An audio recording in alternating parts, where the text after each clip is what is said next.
ఓం శ్రీ గురుభ్యో నమః. జై గురుదేవ్. ఈరోజు మనం పిల్లల పెంపకంలో ఎలా ఆలోచించాలనే విషయం తెలుసుకుందాం.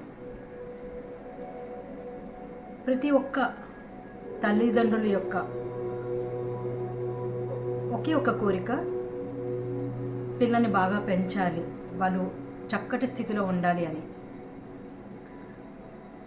అయితే ఇక్కడ మనం కొన్ని విషయాలు మర్చిపోతున్నాం. ఈరోజు అది గుర్తు చేసుకుందాం. పిల్లలకి కావాల్సిన విధంగా మనము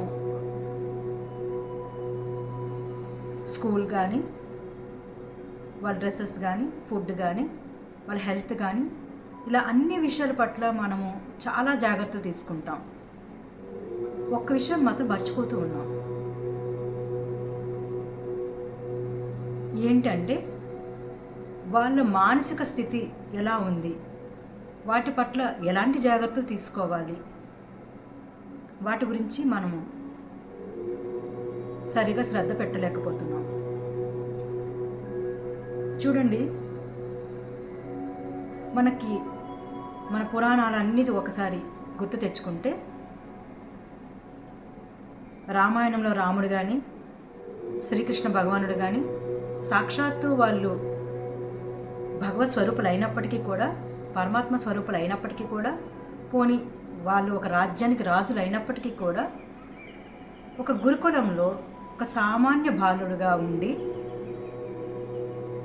గురువు దగ్గర బాల్యమంతా అక్కడే నివసించి సేవలు చేస్తూ అందరి యొక్క శిష్యులందరితో, ఆ యొక్క గురుకులంలో ఉన్న తోటి శిష్యులందరితో కూడా సామాన్యమైన జీవితం గడుపుతూ, గురువులు అందించిన అస్త్ర శస్త్రాలతో పాటు నార్మల్ జీవితానికి కావాల్సిన జ్ఞానంతో పాటు ఆధ్యాత్మిక జ్ఞానం నేర్చుకునేవాళ్ళు. బాల్యంలోనే అప్పట్లో ప్రతి పిల్లలు కూడా ఆధ్యాత్మిక విషయాలు నేర్చుకున్న తర్వాత మాత్రమే సంఘంలోకి వచ్చేవాళ్ళు, దేశంలోకి వచ్చేవాళ్ళు, తర్వాతే రాజు అయ్యేవాళ్ళు.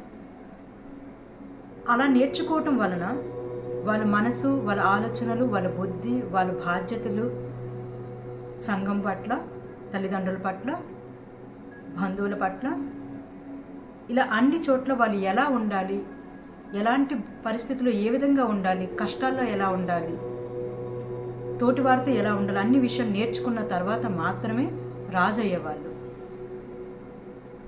మనము ఆ విషయాలని దూరం చేస్తున్నాం.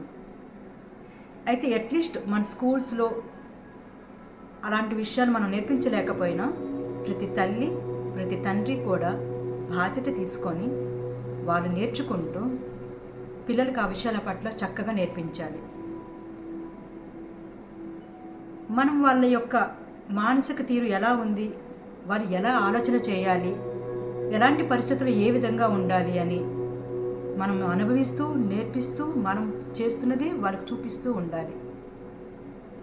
నిజానికి మనకన్నా పిల్లలు చాలా చక్కగా తొందరగా నేర్చుకుంటారు.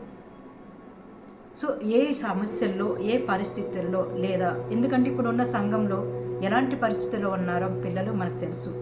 సోషల్ మీడియా కానివ్వండి, టీవీ కానివ్వండి, వాటిలో అలాంటి పరిస్థితుల్లో వాళ్ళని ఉంచి నువ్వు సరిగ్గా పెరుగు అంటే వాళ్ళు పెరగలేరు. అలాంటి పరిస్థితుల్లో వాళ్ళ మనసు ఎలాంటి విషయాల పట్ల, ఎలాంటి ఆలోచనల పట్ల ఆకర్షితులు అవుతున్నప్పటికీ కూడా, వాళ్ళ మనసు అటువైపు వెళుతున్నప్పటికీ కూడా ఆ విషయాలు, ఆ ఆలోచన నుంచి ఎలా రావాలి అనే విషయం మనం నేర్పించాలి.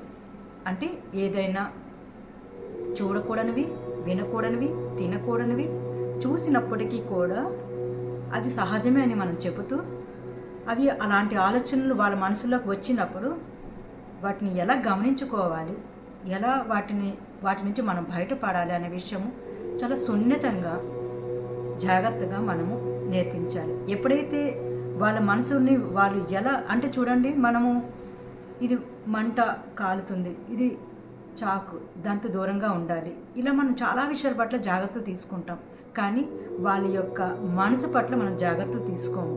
వాటి గురించి మనం చక్కగా వాళ్ళకి వివరించి చెప్తే గనక ఎలాంటి చెడు వ్యసనాలు కానీ, చెడు ఆలోచనలు కానీ, చెడు పరిస్థితుల్లో కానీ ఇరుక్కుపోకుండా కాసేపు ఆకర్షితులు అయినప్పటికీ కూడా వాళ్ళు బయటపడగలుగుతారు. అలా చేసినప్పుడు వాళ్ళు చక్కటి జీవితం పొందుతూ నిరంతరం లైఫ్ లాంగ్ హ్యాపీగా ఉంటారు. యాక్చువల్గా ఏ పిల్లాడైనా సరే సక్సెస్ఫుల్గా జీవిస్తున్నాడంటే అర్థం అదే. ఆనందంగా ఉన్నాడా లేదా, మంచిగా ఉన్నాడా లేదా అని.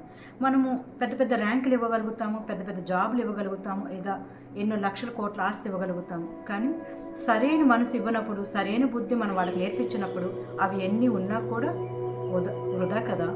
సో అర్థం చేసుకోండి. ముందు మీరు ఆలోచించుకోండి, మీరు అలా జీవించండి, వాళ్ళని ఎలా జీవించాలో నేర్పించండి. జై గురుదేవ్.